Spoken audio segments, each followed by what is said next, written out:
Donc, nous avions les fêtes religieuses, les lois religieuses du moins, ou les lois cérémonielles, peu importe comment vous pouvez les appeler. Et toutes ces lois-là étaient relatives, alléluia, au culte. Comment adorer Dieu, alléluia. Voilà, les exigences pour l'adoration, alléluia. Donc, on avait le sabbat, le premier grand point, on avait la fête, la 7e année et le jubilé. Il y a tellement de passages, vous pouvez faire cela dans Exode 23, verset 10 à 13, Exode 31, verset 12 à 17, Exode 35, verset 1 à 3, Lévitique 25, Deutéronome 15, verset 1 à 11. Et on avait aussi, dans les lois religieuses, ou les lois cérémonielles, on avait aussi les grandes fêtes. Alléluia. On avait les grandes fêtes, et les grandes fêtes, on les voit dans le livre de Exode 23, verset 14 à 19, Lévitique 16, alléluia, Lévitique 23, alléluia, Nombre 28, Nombre 29 et Deutéronome 16. Alléluia. Donc, on avait 7 grandes fêtes. Alléluia. 7 grandes fêtes. Alléluia. Et n'oublions pas qu'on avait 2 calendriers en Israël. Alléluia. Donc, le calendrier religieux et le calendrier, alléluia, civil, annuel, comme vous voulez. Alléluia. Et pour le calendrier religieux, alléluia, le mois le plus important était le 7e mois. Alléluia. Qu'on appelle le mois des Tishri. Donc, ou bien l'ancien nom qui était Itanim. Et vous allez voir qu'il y a une puissante révélation là-dedans. Alléluia. Et pour le calendrier annuel ou bien le calendrier civil, alléluia, il commençait avec Nissan, qui est mars, mi-mars, mi-avril. Donc c'était, alléluia. Donc dans le calendrier qu'on appelle annuel du moins, c'était qu'on appelle, ou le calendrier civil, le mois des Tishri qui marque la fête du nouvel an. Alléluia. Donc, on avait 7 fêtes. Alléluia. Alléluia. Donc, la fête des trompettes, que vous voyez dans le livre de Nombre 29, à partir du verset 1. Alléluia, la fête des trompettes. Voilà. Qui était, comme je vous ai dit, le mois des Tishri, et le mois des Tishri, c'était, mi-septembre, mi-octobre. Et le même temps aussi, on avait le jour des expiations. Voilà. Et le jour des expiations. Voilà. Donc, ça, on le voit aussi dans Lévitique 23 à partir du verset 26 à 31. Et le même mois aussi, on avait les fêtes des cabanes. Et tout cela, si je pense que peut-être j'aurai le temps peut-être d'expliquer. Alléluia. Bon. Sinon, je peux donner des définitions, la fête des trompettes. Alléluia. Donc, la fête des trompettes aussi, on l'appelle la fête de la moisson. Ou qu'on appelle la fête des semaines. Alléluia. Donc, c'est le dernier jour de la fête des pains sans levain. Donc, la première gemme de la moisson, hein, comme vous savez, Dog est présenté à Dieu. Ce sont les premiers fruits, alléluia, de la fête de la moisson, qui marque la fin de la moisson. Alléluia, c'est la récolte, hein. Et la fête de la moisson, on l'appelle aussi la Pentecôte. On l'appelle aussi la fête des 7 semaines, qui vient juste après la Pâque. Alléluia. 7 semaines après la Pâque. Est-ce que vous comprenez? Donc, le peuple apporte son offrande à Dieu. Alléluia. Donc, je voulais faire spécialement un enseignement là-dessus, mais peut-être que je vais commencer. Alléluia. Et je voulais parler qu'on appelle la fête des expiations, qui était le jour le plus important pour les Juifs. Alléluia. Le jour des expiations. Et c'était le 10e jour du 7e mois. Alléluia. Et vous le voyez dans le livre de Lévitique 23, à partir du verset 26 à 31. Alléluia. Voilà. On nous parle de la fête des expiations. Vous comprenez? Qu'est-ce que c'est que la fête des expiations? Alléluia. C'est le lieu, c'est l'époque où, où tout le peuple d'Israël, alléluia, où le sacrificateur, vraiment, je vais encore expliquer. Qu'est-ce qui s'est passé? Quand le peuple d'Israël est sorti de l'Égypte, alléluia, il y avait les 12 tribus, et Dieu a demandé à ce que Lévi, alléluia, qui était un fils aussi à Jacob, alléluia, ne devait pas avoir qu'on appelle d'héritage dans la terre promise. Lui, il devait s'occuper seulement de tout ce qu'on amenait dans la maison de l'Éternel. C'était ça, de ça qu'était lui, c'est-à-dire de ça que eux devaient se nourrir. Vous allez comprendre d'où la dîme dont je vais parler prochainement. Vous comprenez? Eux, ils étaient seulement que appelés par Dieu pour servir dans le temple. Eux, ils ne devaient rien d'autre faire que tout ce qui se passait dans le temple. Comment adorer? Voilà pourquoi j'ai parlé du Lévitique. Le Lévitique était attrait aux prêtres ou bien aux sacrificateurs. Donc, qu'est-ce qui s'est passé? C'est-à-dire que de Lévi, dont est sorti, comme on appelle, est sorti aussi, est sorti Moïse, parce que Moïse était descendant de Lévi, avec Aaron et Myriam, alléluia, et on sait que ils étaient tous descendants de Lévi, et on sait que le père de Moïse a pris sa tante, Exode 6 nous le dit, a marié sa tante, parce que entre eux, les Lévites, ils se mariaient. Donc, il a marié sa tante, il est mort à l'âge de 137 ans. Donc, il a marié sa tante, ils étaient tous deux des Lévites, et ils ont eu ces 3 enfants. Alléluia. Donc, les Moïse sont descendants, alléluia, de Lévi. De Lévi. Alléluia. Donc, parmi les Lévites, ceux qui sont des descendants de Lévites, alléluia, il y avait la tribu de, on va voir les passages tout à l'heure, qu'on appelle en ce qui concerne les prêtres. On va voir que parmi la descendance de Lévi, Dieu a suscité Aaron. Alléluia. Je l'explique avant de vous donner les passages bibliques. Dieu a suscité Aaron. Et Aaron était seul habilité, alléluia, à se présenter devant le Seigneur. Lui et ses enfants, lui et sa progéniture. Et on sait que Dieu a frappé 2 des enfants qu'on appelle d'Aaron, parce qu'ils ont mené un feu étranger devant Dieu. Donc, c'était eux seulement qui étaient habilités à venir devant la présence du Seigneur. Tout cela, nous allons le voir. Alléluia. Voyons-le d'abord avant d'expliquer l'expiation. Voyons Lévitique 1. Donc, pour voir les 2 enfants de Aaron que Dieu a frappés, vous pouvez voir ça dans le livre de Exode 10. Il s'agit de Nabad et Abiou, Lévitique 10.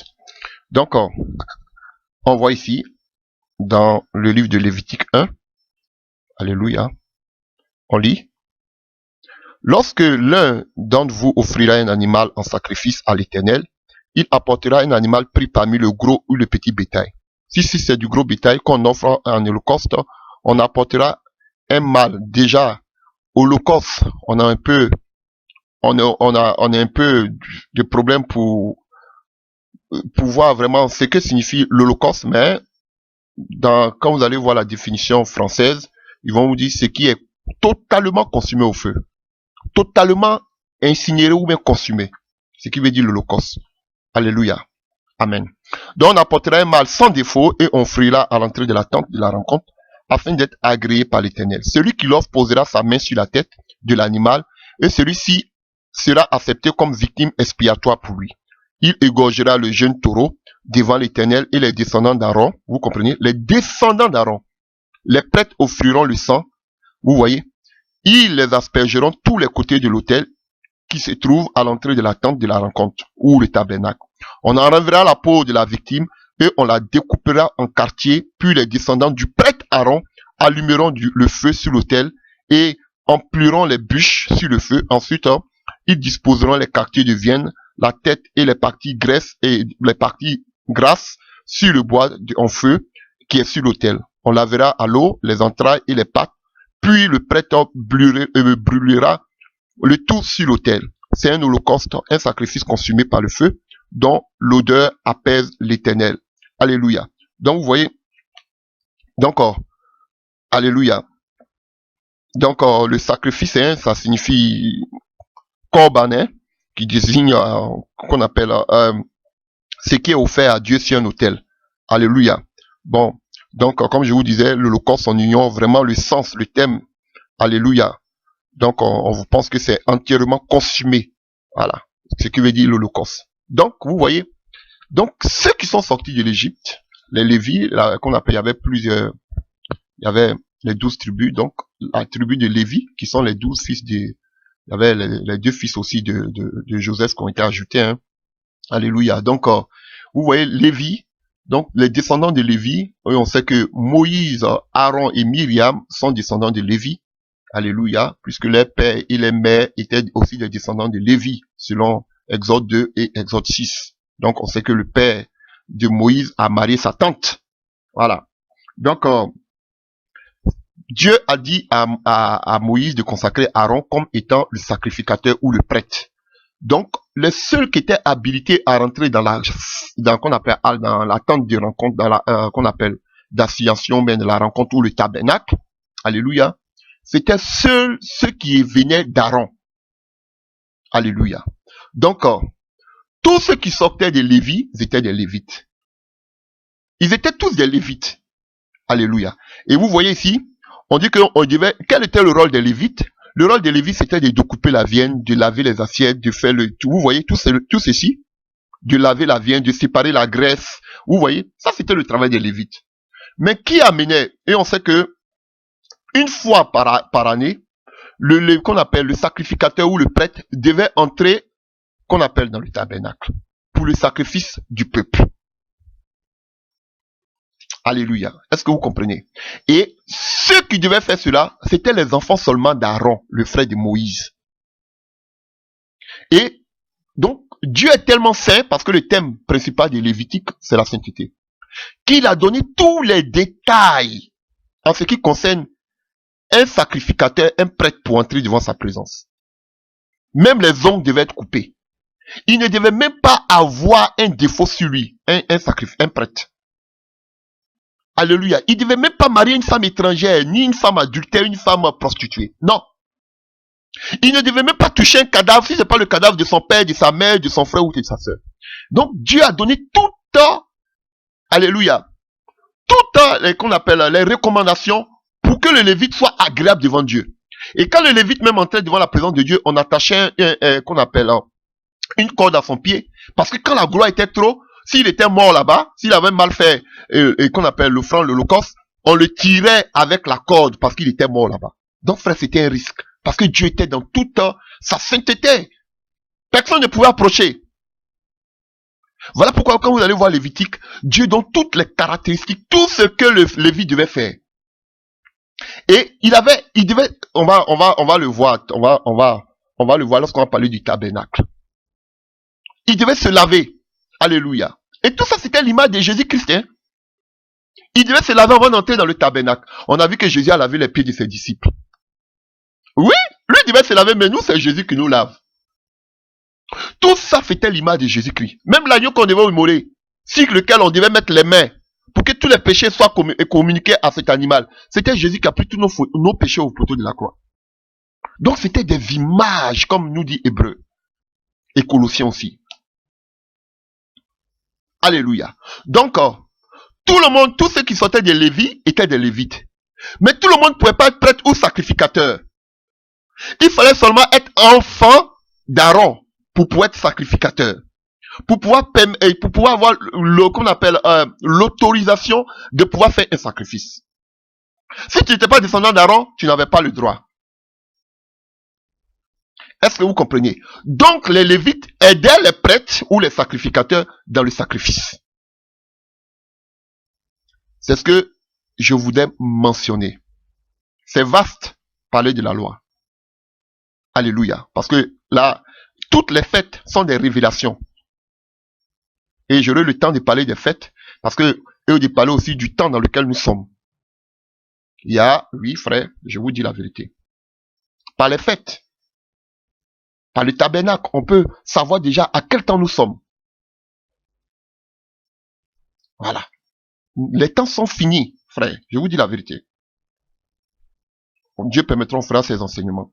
Donc, frère, et donc, qu'est-ce qui s'est passé? Tous les autres peuples amenaient, on va le voir, vous parlez de Malachie 3, tout ça, on va les voir. Donc, tous les autres peuples amenaient à ces Lévites là pour qu'ils aient de quoi manger.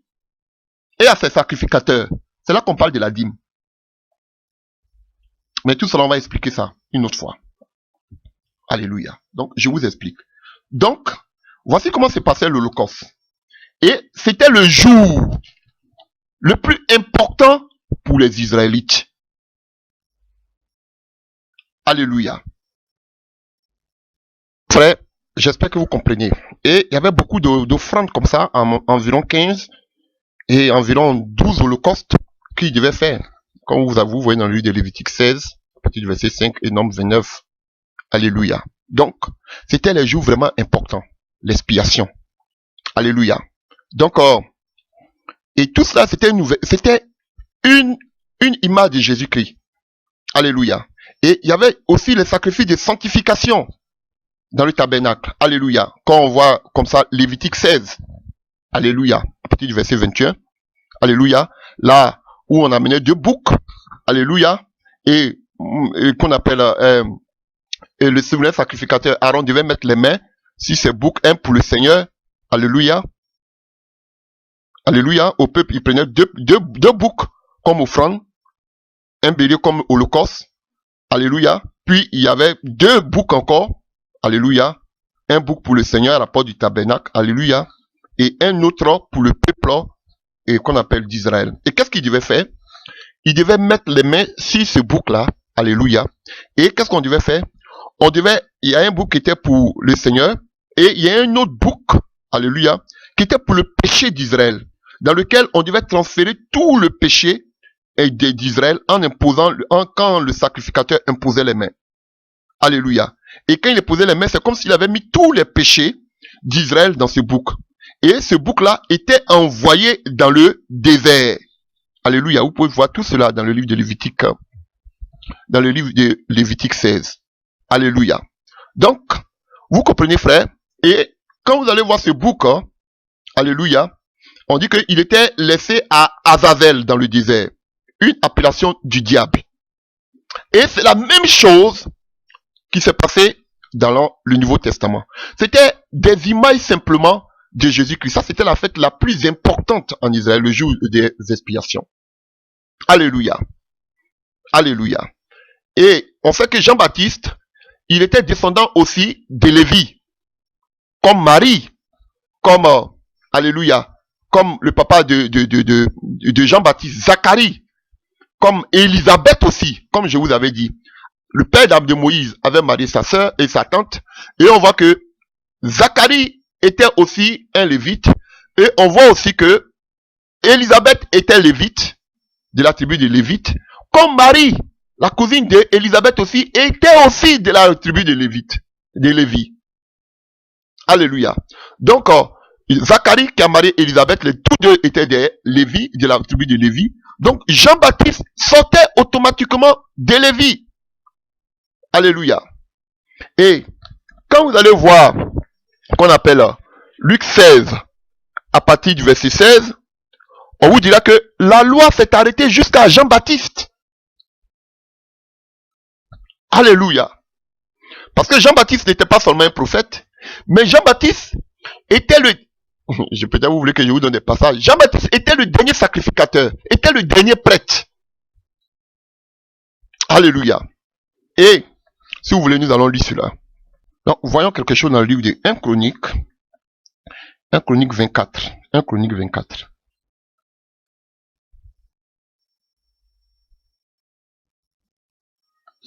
Un Chronique 24. Alors, que nous dit 1 Chronique 24, à partir du verset 10? D'abord, à partir du le chapitre 1. Voici les classes des fils d'Aaron, Nabad, Abiou, Éléazar et Itamar. Alléluia. Donc, Nabad et Abiou moururent avant leur père, sans avoir des fils, et Éléazar et Itamar remplirent les fonctions du sacerdoce. David divisa les fils d'Aaron en classes pour le service qu'ils avaient à faire.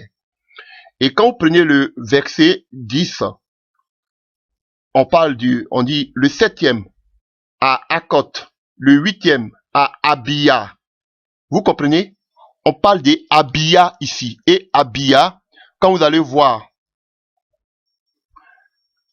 Luc 1, à partir du verset 5, on nous dit, du temps d'Hérode, le roi de Judée, il y avait un sacrificateur nommé Zacharie de la classe d'Abia. Vous comprenez? Ce qui se trouve dans le livre de 1 Chronique.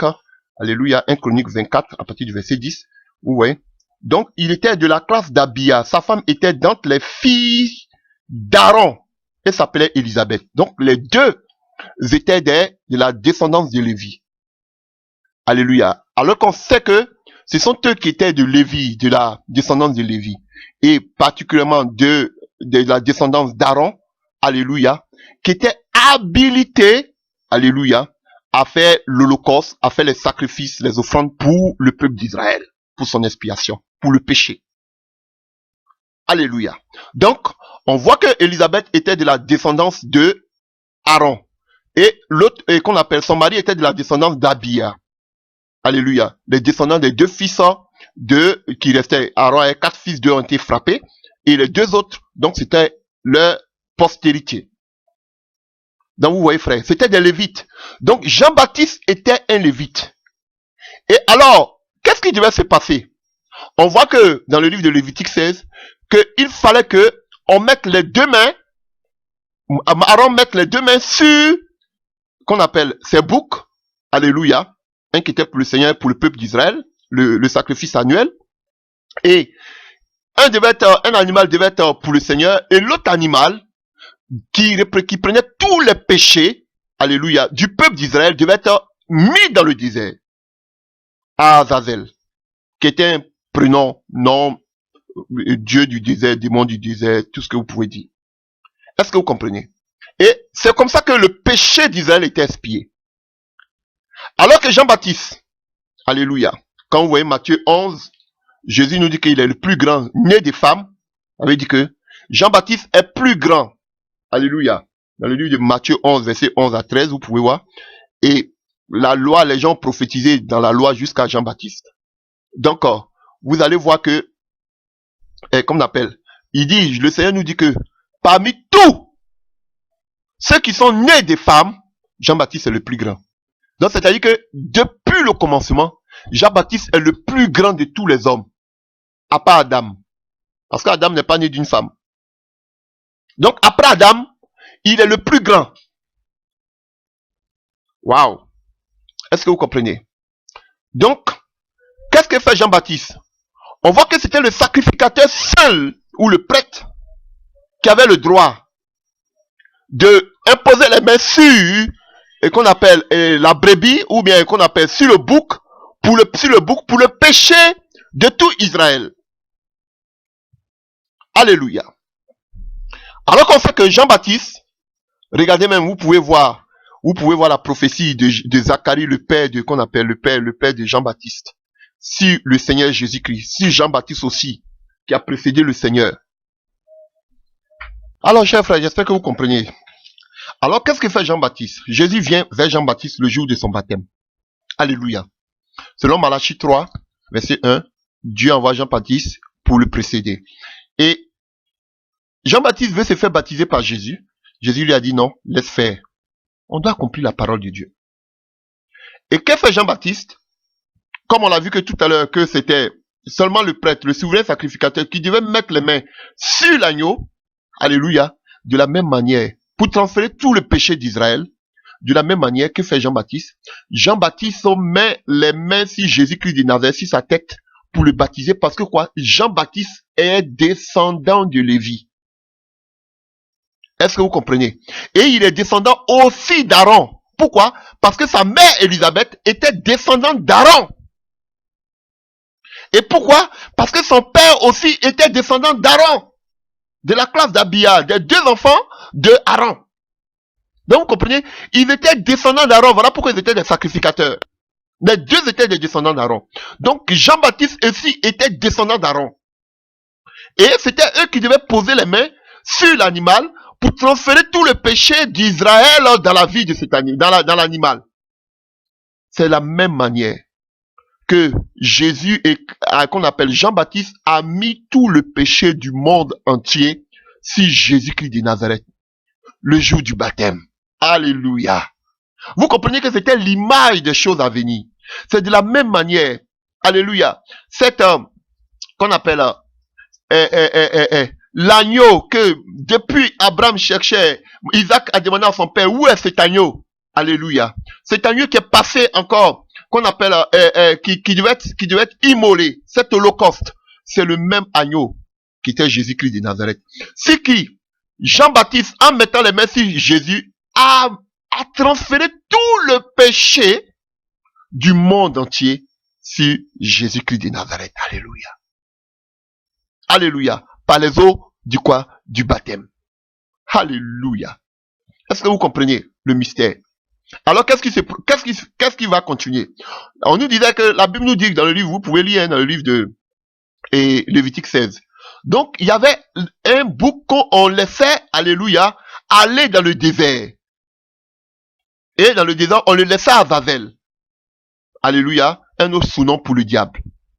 De la même manière, quand Jésus-Christ de Nazareth a fini son baptême, qu'il a fini de prendre le péché de l'humanité, alléluia. Alors, que dit Jean-Baptiste dans le livre de Jean 1, verset 29? Alléluia. Le péché dont prenait le bouc pour Israël. Cette fois-ci, Jésus-Christ ne prenait plus le péché seulement que pour Israël. Jean-Baptiste le voit. Et qu'est-ce qu'il dit? Il dit, voici l'agneau de Dieu qui ôte le péché. Maintenant, plus le péché d'Israël, mais qui ôte le péché de quoi? Du monde. Voici cet agneau, voici l'agneau de Dieu, qui ôte maintenant le péché du monde. Parce que Jean-Baptiste avait transféré, en tant que sacrificateur, descendant d'Aaron, il avait transféré tout le péché du monde entier sur la vie de Jésus-Christ de Nazareth. Alléluia. Et qu'est-ce qui se passe?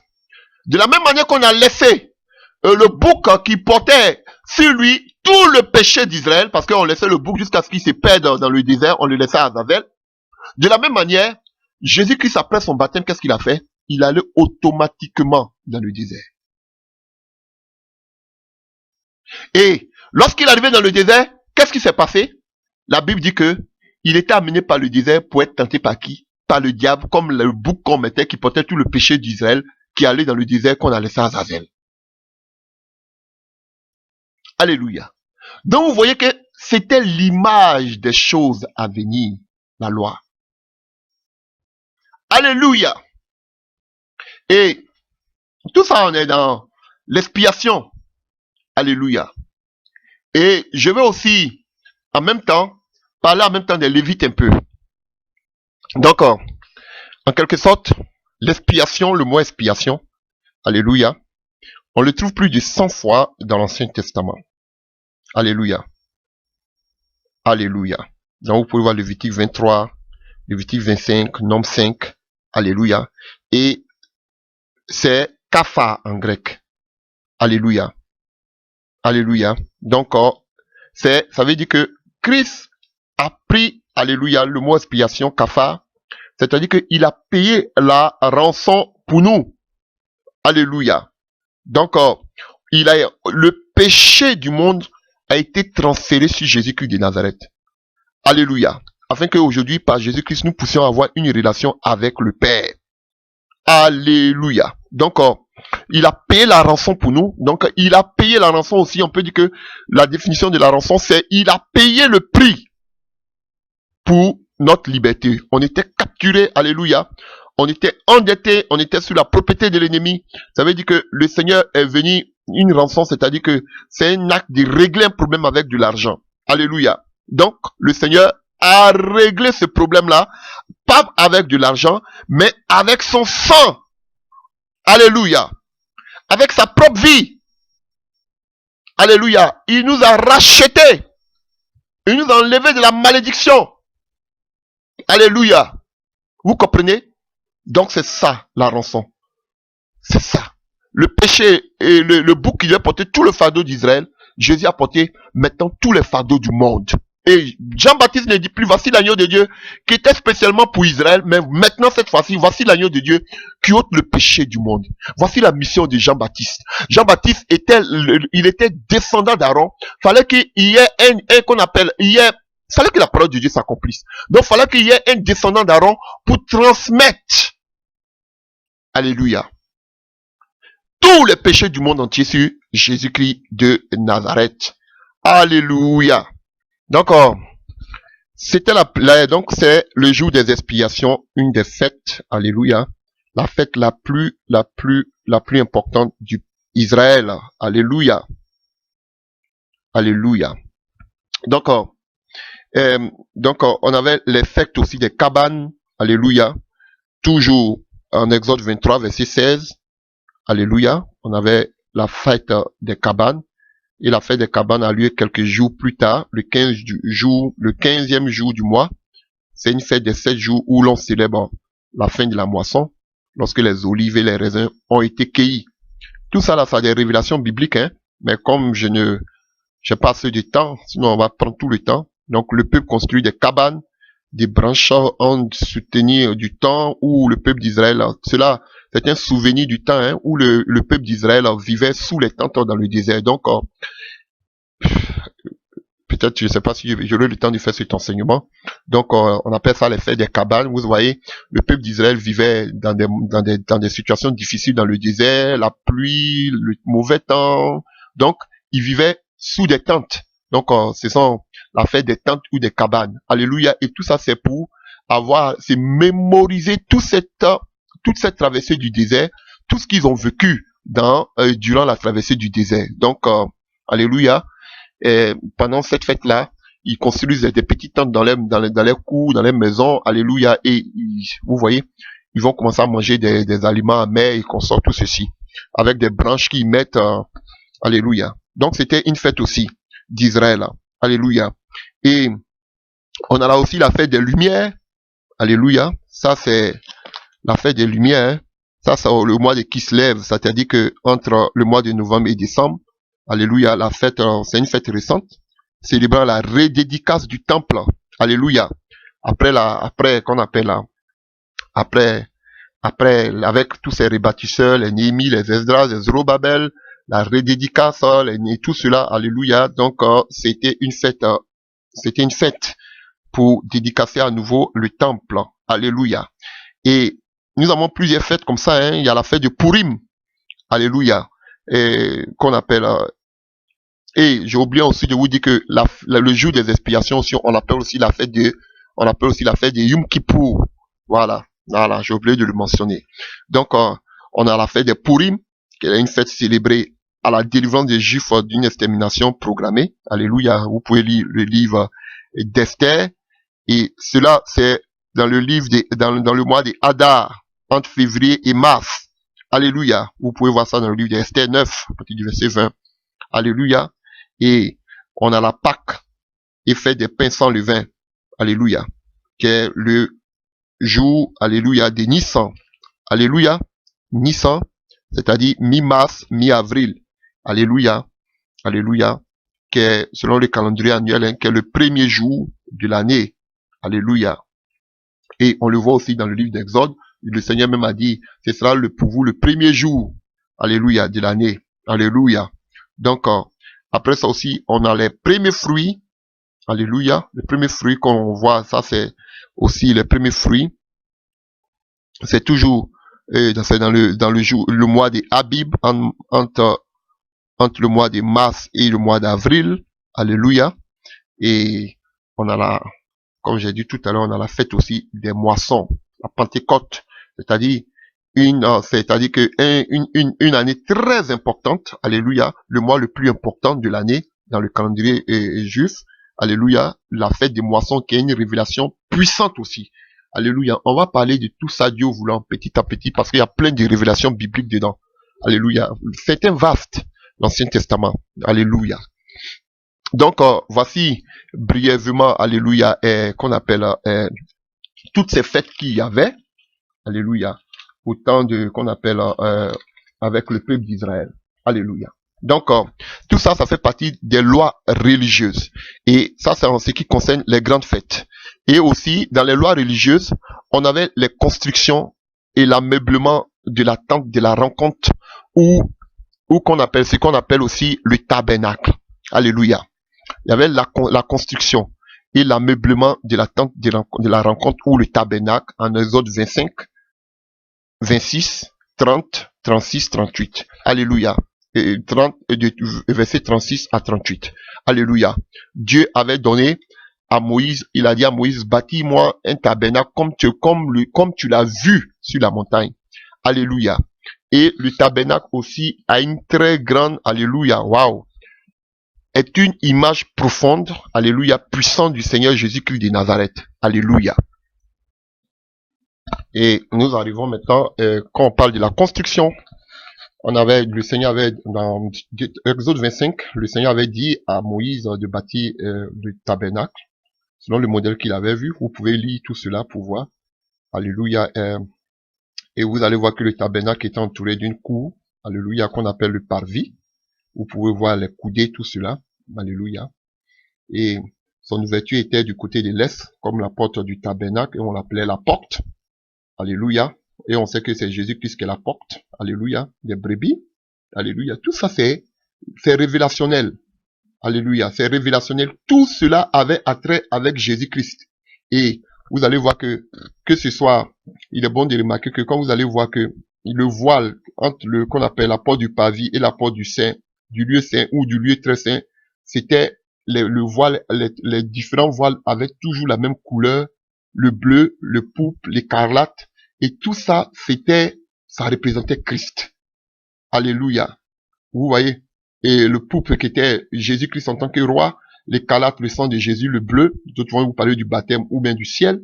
Alléluia, de la qu'on appelle régénération. Vous comprenez? Donc, tout ça, c'est attrait avec Jésus-Christ. On appelle Christ Jésus-Christ, Christ qui signifie oint. Vous savez? Pourquoi oint? Parce que dans la loi, il y avait 3 genres de personnes qui étaient oints, qui avaient qu'on pouvait oindre. Il y avait les prophètes, il y avait les rois, et il y avait les sacrificateurs. Alors qu'on cherche que Jésus-Christ est sacrificateur, selon l'ordre de Melchisédek. Alléluia. Il est le roi des rois, c'est l'Apocalypse. Alléluia. Oh, alléluia. Fils à Christ a écrit roi des rois, seigneur des seigneurs. Alléluia. Et on sait que, alléluia. Même si l'écriteau, là, où on écrit Jésus-Christ, roi des Juifs, c'est lui notre roi. Et il a rempli les 3 fonctions en tant que sacrificateur, en tant que roi, alléluia, et en tant que prophète. Alléluia. Seul Jésus, voilà pourquoi il était oint. On l'appelait le Christ, oint. Alléluia. Parce qu'il a rempli les 3 fonctions. Tout ça, c'était des images de l'ancienne alliance. Est-ce que vous arrivez à comprendre? Je suis en train de dire, on ne parle seulement des lois cérémonielles ou bien des lois religieuses. Ces lois-là, on avait attrait avec Jésus. Jésus a accompli toutes ces lois. Et en dehors de ces lois-là, on va voir les lois morales.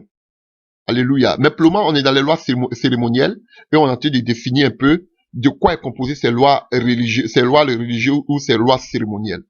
Donc, on nous parle du tabernacle que Dieu a demandé dans Exode 25 a dit à Moïse de construire. Alléluia. Vous allez voir que tout cela, alléluia, a trait avec le Seigneur. Les couleurs, c'était le Seigneur. Vous voyez, on nous parle du parvis. Là, ça symbolise tous ceux qui n'avaient pas droit à entrer. Alléluia. Entrer, qu'on appelle, parce que quand vous allez voir les sacrificateurs, alléluia, qu'on appelle les lévites, c'était l'image des chrétiens justifiés. Alléluia. Le parvis, le camp se trouvait le camp d'Israël. Alléluia.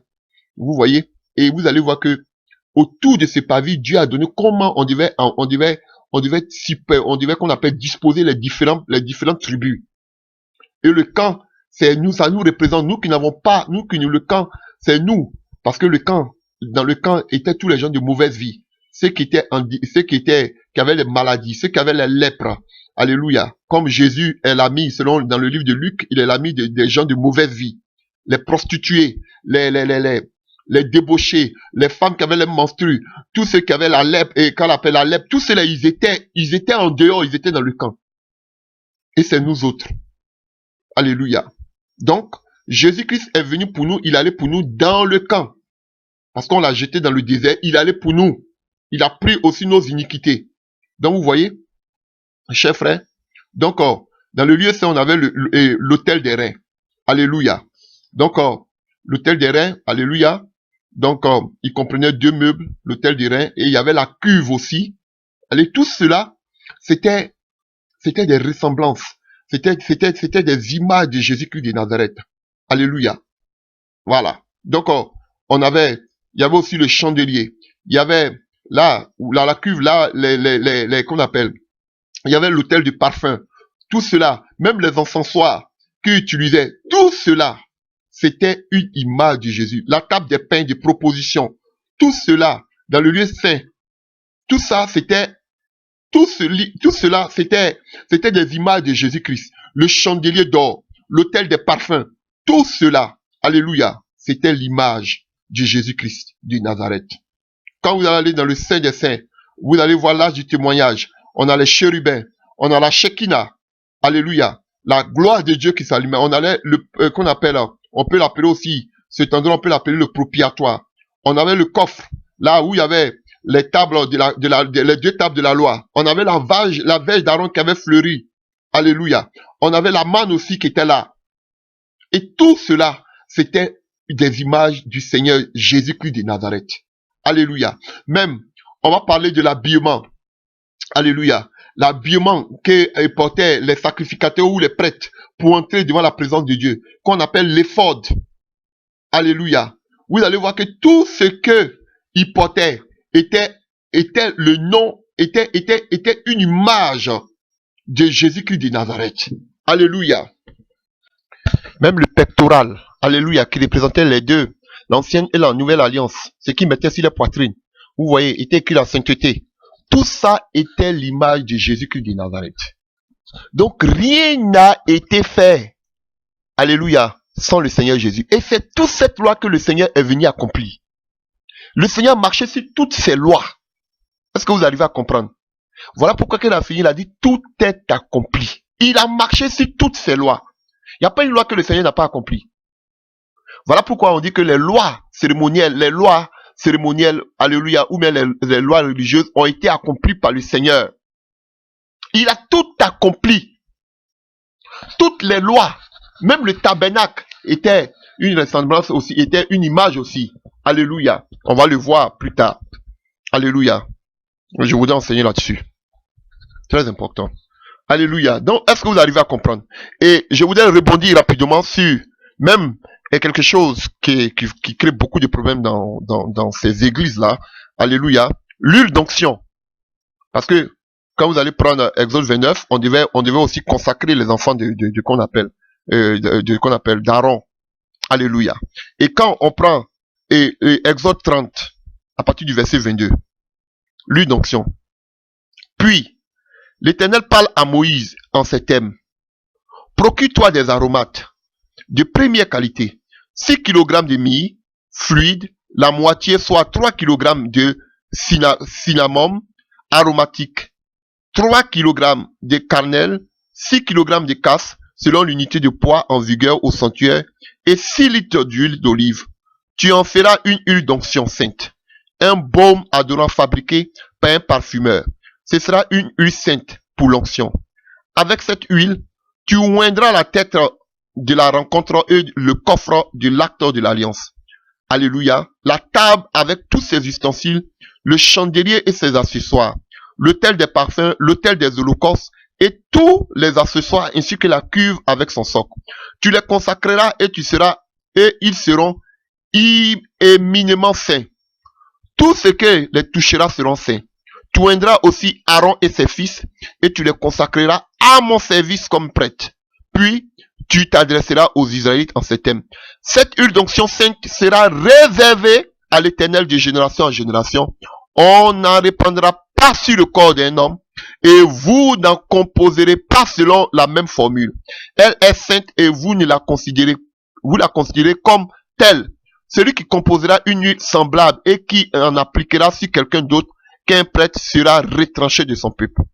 Ah, frère. Vous voyez comment on nous a... Voilà pourquoi je veux prêcher dessus. Vous voyez comment on nous a burné avec votre huile sainte. Vous comprenez ce qui se passe ici? Dieu l'Éternel parle à Moïse et lui donne les formules, pas une formule, mais lui donne les directives pour pouvoir faire l'huile d'onction. Alléluia. Et à quoi servait cette huile d'onction? Tu feras cette huile d'onction sainte, baume adorant fabriqué avec un parfumeur, et ce sera une huile sainte pour l'onction. Avec cette huile, tu oindras la tente de la rencontre. C'était utilisé pour le tabernacle. Alléluia. Le coffre de l'alliance, la table avec tous les ustensiles, le chandelier et ses accessoires, l'autel des parfums, l'autel des holocaustes, tous les accessoires ainsi que la cuve avec son socle. Tu les consacreras et ils seront imminents saints. Vous comprenez? C'était destiné à tous les ustensiles, à tout ce qui se trouvait dans le tabernacle. Frère, est-ce que vous comprenez comment ces faux pasteurs, ces faux prophètes sont en train de vous mettre dans l'erreur, disant que c'est lui qui vient qu'on appelle, c'est lui qui vient qu'on appelle d'Israël. Et on continue, et tout ce qui les touchera sera saint. Tu oindras aussi Aaron et ses fils et tu les consacreras à mon service comme prêtre. Alléluia.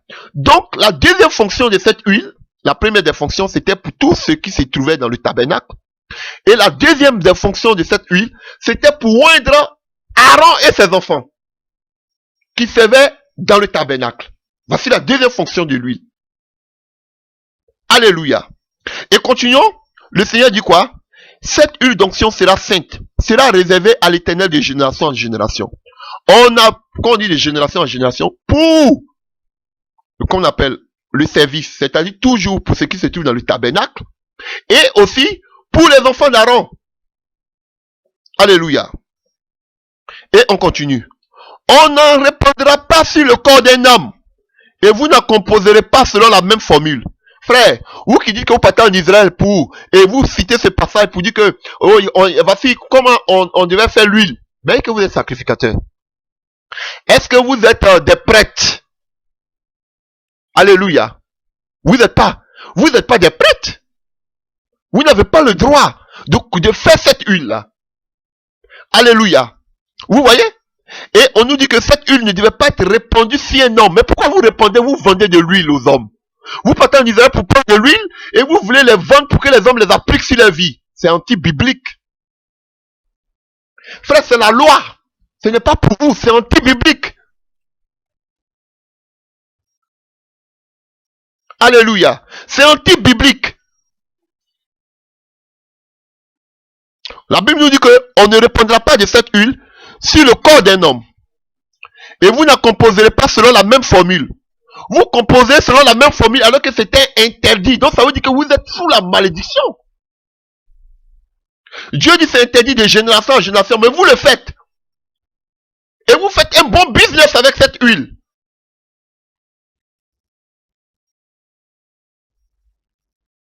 Alléluia. Vous vendez les huiles. Vous faites beaucoup d'argent. Vous dites aux gens de prendre cette huile, de l'utiliser. Les portes vont s'ouvrir. Mais c'est la sorcellerie. Elle est sainte et vous la considérez comme telle. Celui qui composera une semblable et qui en appliquera sur quelqu'un d'autre, qu'un prêtre sera retranché de son peuple. Ça veut dire que si vous étiez sur la loi, on vous avait déjà tué. Faux prophète. Si vous étiez déjà sous la loi, on vous avait déjà tué. Vous qui vendez les huiles d'onction.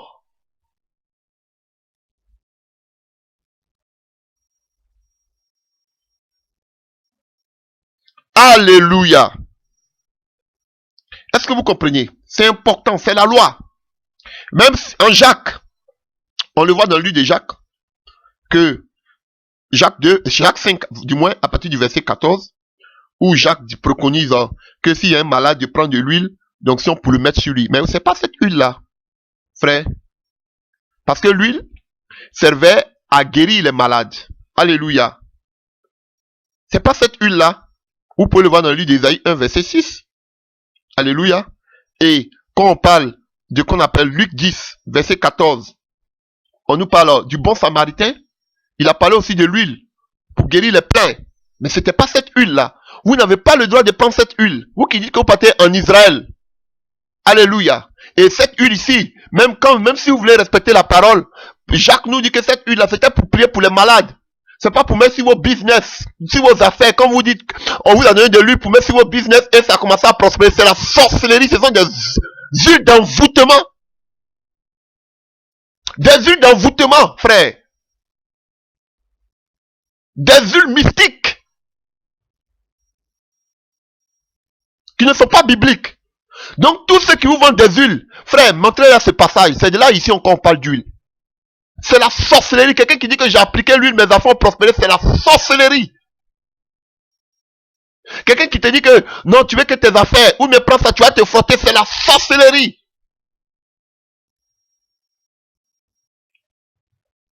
Ni huile, ni sel, ni eau de Jourdain. Alléluia. Et d'autres même vont commencer à porter la kippa, les habits des Israélites et consorts. Comme si c'était des prêtres. Frère, c'est l'abomination même quoi, dans son comble.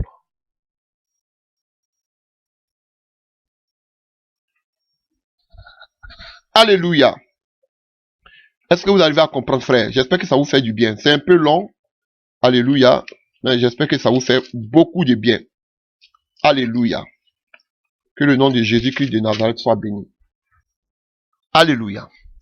Et donc, dans les lois religieuses, il y avait le sabbat, la septième année, le jubilé, il y avait les grandes fêtes, quand j'ai essayé d'expliquer la construction et tout ce qui s'est passé, l'ameublement de la tente de la rencontre, ou qu'on appelle aussi le tabernacle.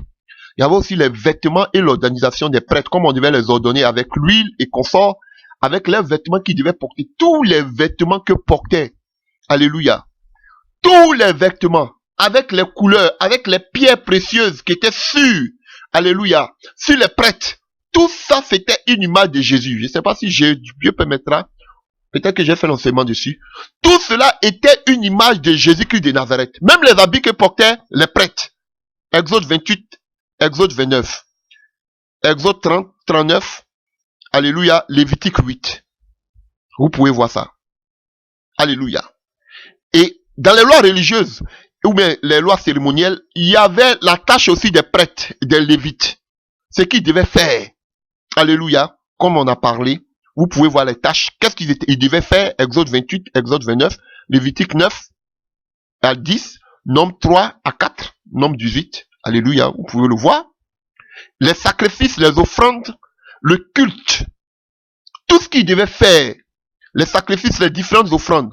En Exode 29, en Exode 38, 46, Lévitique 1, 22, Nombre 15, Deutéronome 12. Alléluia. Tout ça, vous pouvez le voir.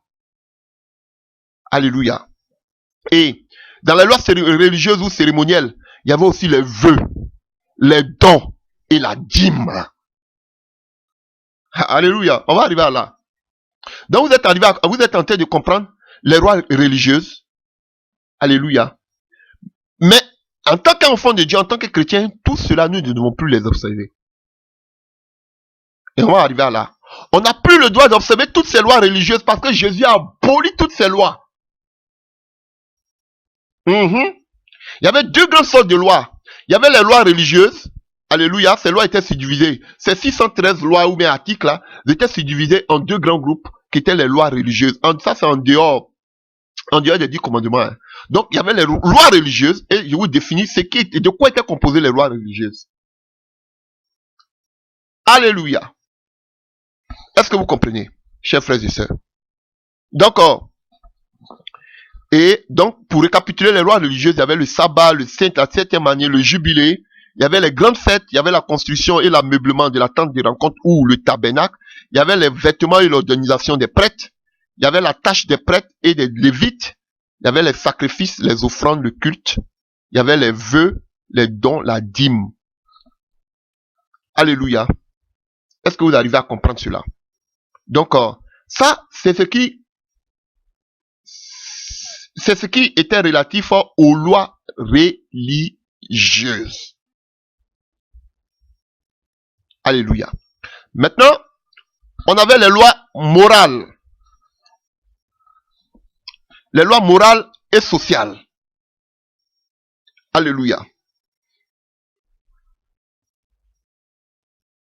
Donc, Avant de parler des lois morales et sociales, alléluia, ces lois morales et sociales demeurent. Il y a beaucoup de ces lois-là qui demeurent aujourd'hui. Ces lois morales et sociales. Et vous allez voir que la plupart de ces lois ont été, alléluia, à l'initiative même, alléluia, était le socle à partir duquel on a, tous ces pays-là ont fait leur code, leur code pénal, leur code pénal du moins, si je peux le dire, leur code pénal. Alléluia. Donc vous comprenez, frère. Donc, mais ce que je vous ai dit, c'est que dans les lois religieuses, on avait les vœux, on avait les dons et on avait la dîme. La dîme, les vœux et les dons, vous pouvez voir Lévitique 27, Nombre 30, Deutéronome 14, verset 22 à 26 et Deutéronome 26. Nous allons en parler. Donc, la dîme ne fait pas partie de la nouvelle alliance.